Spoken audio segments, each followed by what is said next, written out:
Oi pessoal, tudo bem? Espero que sim. Hoje venho fazer para vocês a resenha desse livro aqui, cujo título é Donos do Próprio Destino, pelo espírito Hermes, psicografado por Maurício de Castro, e a editora que publicou foi a Lumen Editorial. Para conferir é só ficar por aqui. A história desse livro, ela vai estar dividida em duas partes, uma no passado e uma no presente. No passado, nós vamos conhecer a Baronesa Lívia, uma mulher muito doce, muito boa, muito bonita, né? Que precisou se casar com um homem mais velho, que no caso era o barão, para poder tirar a família dela da miséria, né? Muitas vezes em tempos atrás, né, muitos anos atrás, eram feitos muito casamentos por acordos econômicos, digamos assim, acordos de negócio, né? Como ela era uma moça muito bonita, muito jovem, né, ela acabou se casando com ele, mais velho, por conta do dinheiro dele para salvar a família da miséria, né? Ela mesma ela não queria se casar. O sonho dela era se casar por amor. Só que ela acabou se casando com ele por isso. Só que o Barão é uma pessoa muito digna, muito boa, muito, como que eu posso dizer assim, uma pessoa muito correta nos valores dele. E ele aceitou ela e ele amava ela sinceramente, né? Ele poderia até saber que ela estaria se casando por esse motivo, mas ele amava ela sinceramente. E ele era muito bom para ela. Ele era um homem de negócio, então ele acabava viajando muito e deixando ela um pouco mais só, né? No local onde eles moravam, né? No palacete onde eles moravam. E por conta disso também, né, por ela se sentir só, por ela não ter se casado por amor, ela acabou se apaixonando por um soldado da guarda lá, né, cujo nome era Carlos. Então ela se apaixonou por ele e mantinha relações com ele. Até que em determinado momento ela acabou engravidando. Só que o porém é que o marido dela não podia ter filho, então ela não tinha nem como falar que esse filho era deles, né? Nem como pensar nisso, porque ele não podia ter filho. E ela já sabia disso. Então, ela tinha um primo que cujo nome é Henrico, que era muito próximo dela, e esse primo, ele era padre. Então, eles acabaram inventando uma história de que ela estava com algumas crises, né, emocionais, tal, que precisava de um retiro espiritual. Então, por conta disso, ela viajou com ele para um convento com esse primo Henrico. O barão deixou para que ela passasse mais ou menos um ano lá. E a intenção dela era realmente ganhar esse bebê, né? E ver o que ia acontecer, né? Com a criança, enfim, com ela depois disso. E ela partiu para esse convento. Então a história já se inicia assim: ele chegando no convento, ela com muito medo, enfim, né? Por estar saindo de casa, por estar insegura, né? Momento de gravidez, enfim. E aí, chegando lá nesse convento, ela conhece a irmã Lúcia, que é a que vai ficar meio que responsável por ela ali no convento. Só que essa irmã Lúcia é aquela pessoa, no livro mesmo fala, que ela tem um espírito primitivo, um espírito voltado para a maldade. E ali, né, no convento, é onde muitas vezes ela, por ter meio que um cargo assim de poder sobre as outras noviças, ela fazia os desmandos dela, coisas ruins, enfim. E a Lívia já de primeira, ela já sente aquela má energia vindo da irmã Lúcia. A irmã Lúcia realmente emana um ódio assim por ela já de primeiro, como se elas já fossem inimigas de outros tempos, digamos assim. E aí, o que acontece? A partir do momento que a Lívia está no convento, ela começa a saber de coisas que acontecem ali que até então ela não sabia. Coisas que acontecem com as noviças, com os padres, coisas que eles fazem que, segundo os princípios de Deus, né, segundo os princípios católicos, digamos assim, seriam coisas erradas de acontecer. Tem coisas que é aquilo assim que tá óbvio que tá muito errado mesmo, e tem coisas que você fica, meu Deus, né? Enfim. E aí ela passa esse tempo lá no convento, aí ela faz um amigo, que é um outro padre que mora ali, que é o Padre Amaro. O Padre Amaro é aquele ser espiritual assim já muito evoluído, sabe? Ele tá ali, né, na igreja católica, ele tá ali no convento, tudo fazendo. Ele trata com as crianças, né, com os órfãos, ele faz projetos, né, de horta, faz várias coisas com os órfãos. E também ele começa a conversar muito com a Lívia sobre a espiritualidade, né? Ele acredita em reencarnação, mesmo ele sendo padre, só que ele é proibido de falar essas coisas ali naquele âmbito da igreja, né? Porque segundo a igreja católica, isso é algo a ser repudiado, é algo que não existe, enfim. Mas com a Lívia ele acaba se abrindo e conversando porque ele percebe nela que ela é um espírito assim já preparado para receber essas informações. E ali, né, com o Padre Amaro, a Lívia se sente acolhida, porque ela tinha muita culpa, né, pelo que ela tinha feito, porque ela sabe que o marido dela é uma pessoa muito boa, é uma pessoa muito honrada, e ela se sentia muito mal, muito culpada. E aí, através das conversas, ele falando sobre o amor de Deus, sobre como, na visão dele, é o amor de Deus, sobre como Deus é bondoso, generoso, enfim, todas as coisas, ela se sentiu acolhida e se sentiu melhor, né, e se revestiu, né, dessa energia boa que o Padre Amaro emanava para ela.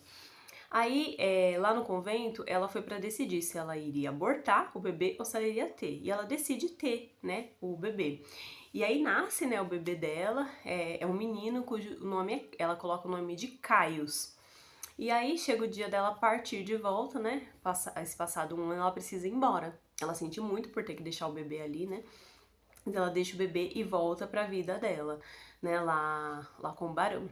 Aí chega, ela é muito bem acolhida, muito bem recebida por ele, enfim.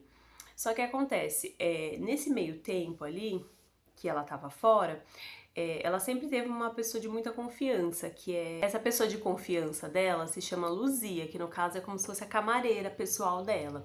E a Luzia sabe que ela tinha esse caso com o Carlos, meio que acobertava e ajudava ela, porque sentia que era um amor verdadeiro que ela tinha, né, por ele, e sabia que ela não tava fazendo por mal, ela só queria ser feliz. E com o Barão, ela tinha um amor por ele, mas era um amor fraternal, não um amor assim de homem e mulher, enfim.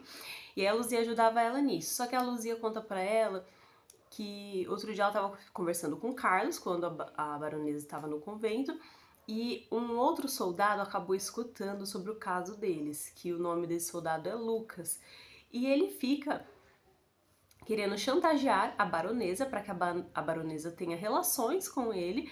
E aí o que acontece? Ele quer, né, chantagear a baronesa para que ele não conte pro barão sobre o caso que ela tinha com o Carlos, para que ela tenha agora um caso com ele.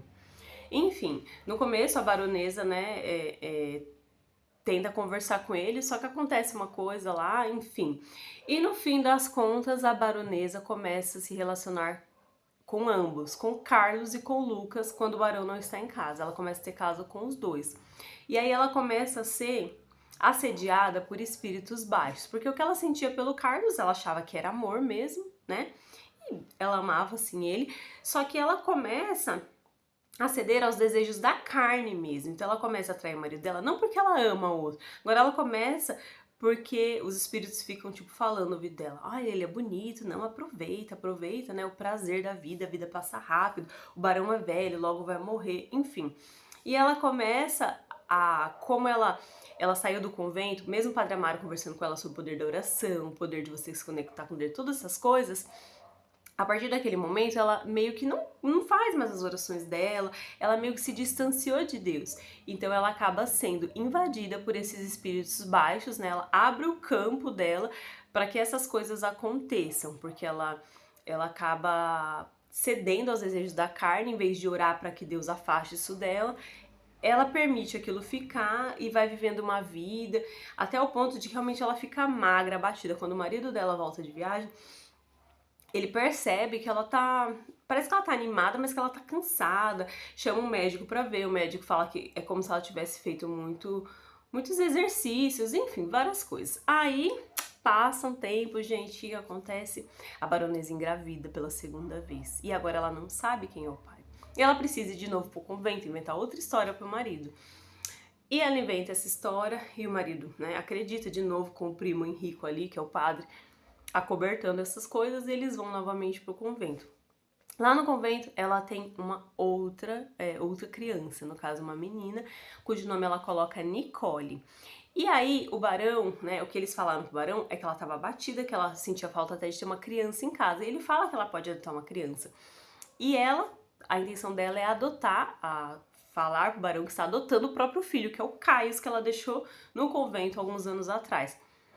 Só que acontece, aquela irmã Lúcia, que não gostava dela, ela se apegou muito ao menino. porque eles já eram espíritos conhecidos de outras vidas. O que acontece é que essa irmã Lúcia, ela se apegou realmente ao menino, ela tinha um amor por ele, que parece que eles eram espíritos, né, conhecidos de outras vidas. Só que a irmã Lúcia não quer deixar que ela leve o menino embora. Então ela chantageia a Lívia. Aí acontece umas coisas ali, né? Que eu também não vou dar tanto spoiler assim, mas acontece algumas coisas ali que ocasiona na morte dessa irmã Lúcia. E aí a Lívia realmente volta com esse garoto, né? Com esse Caio, com esse bebê, pra casa. O barão aceita, né? Tudo, trata o menino super bem. E aí se passa mais algum tempo, depois de um tempo ela acaba adotando também a Nicole, né? Enfim, várias coisas acontecem ali, gente. E aí depois de um tempo acontecem mais algumas coisas, mas aí eu já vou partir pro presente, né? Porque eu não vou dar muito spoiler do passado. Aí acontece lá no presente. No presente, todas essas pessoas que estavam envolvidas, né, e mais outras que eu acabei não citando no passado, elas reencarnam no presente e a partir daquele momento elas vão viver uma nova história. Eu achei assim um pouco diferente, porque nessa nova história, alguns espíritos que pareciam que já estavam assim, benevolentes, como fala? Já assim, voltados pro amor, pra bondade, através até de ajudas espirituais e de estar conectado com outras pessoas ali reencarnadas, eu pensei que eles já não tivessem mais. Como que eu posso dizer assim? Eu pensei que eles já não iam ter mais atitudes tão erradas, assim, sabe? Ao meu ver, perante ao que eu entendo que seja a bondade de Deus, seja essas coisas. Eu pensei que ele já tinha evoluído nessa parte e que não teriam mais esse tipo de erro. Mas ali, em alguns casos, eles têm, assim, e eu fiquei um pouco chocada, né, com essa parte, assim, do presente, quando vem pro presente com os espíritos, porque ali fala quem que era, alguns voltam com o mesmo nome e alguns voltam com nomes diferentes. E ali, né, a irmã Lúcia, né, que é aquela que não gosta da Lívia, elas vêm como irmãs que não se dão bem, irmãos que estão unidas por um segredo, e os filhos que eram filhos da Lívia, eles vêm como filho dessa irmã Lúcia, só que vem como filho assim, eu não vou falar todos os spoilers, mas veio como filho dela. Só que a Lívia, no caso que ela veio com o nome de... A Lívia agora ela tem o nome de Virgínia, né? E aí elas são irmãs, elas têm esse segredo, enfim, várias coisas acontecem ali no presente que mostra realmente assim que alguns espíritos estão indo voltados para o amor, né? Já estão sabendo esperar o tempo de Deus, estão passando por provações, mas que mesmo assim estão aceitando com benevolência. E outros não. Alguns ali, dois ali eu pensei que já estavam mais evoluídos da outra reencarnação, mas como eles falam, né, nesses livros espíritas, eles falam que cada experiência é única e que o espírito ele vem, né, para passar algumas provações, coisas assim, e ali ele vai realmente ter a prova final, entre aspas, né? Porque não é o final, mas se ele amadureceu, se ele já tá preparado. Por isso que, segundo, né, o espiritismo, tudo assim, a gente tem várias vidas, né? Segundo eles falam, a gente tem várias vidas que a gente pode reencarnar e aprender o amor, o perdão, a benevolência, a se doar, a não julgar, várias coisas assim, né? Que o Cristo veio nos ensinar e que às vezes parecendo assim, como se fosse só uma vida, que muitas das vezes parece que não aprendem, né?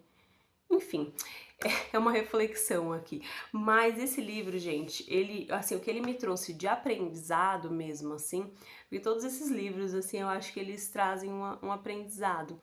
Esse também, ele ensina, assim, de uma forma, assim, como Deus é bom, sabe, assim? Como Deus é bom, como Deus é amor, como Deus não julga os seus filhos pelo erro dele, pelos erros, assim, né? Como ele dá a oportunidade da gente se corrigir, e novamente aquilo, a oração, a questão de você se conectar com Deus, com coisas boas, de você se conectar com Deus, de você se conectar com as coisas boas, para que você não seja, né, atingido por coisas que não são boas, que existem, né, existem, E é só questão de sintonia, né? De você sintonizar com coisas boas, com coisas de Deus, né? O amor, o perdão, a benevolência, todas essas coisas que a gente sabe, né? Que o Cristo nos ensina, né? É através dos seus exemplos que a gente conhece. E é isso. Esse é um livro muito bom, eu gostei dele. Eu não tinha... Esse livro aqui eu peguei ele na biblioteca, mas eu não tinha lido o prefácio, sabe? Assim, pra ver mesmo, assim, o pedacinho dele. Então eu não sabia que ia voltar, assim, desse jeito. Eu não conhecia um pedacinho desse, porque sempre atrás, né, na contracapa, às vezes vem um pedacinho aqui. Uma mini resenha, né?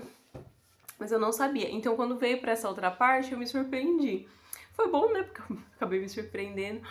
Mas eu achei interessante esse livro, eu gostei. Então, se vocês tiverem interesse em adquirir, o link para compra vai estar no primeiro comentário fixado. Se gostou, não esquece de clicar no gostei, compartilha com seus contatos, deixa um comentário para eu saber, tá bom? Um beijo e até a próxima resenha. Tchau, tchau!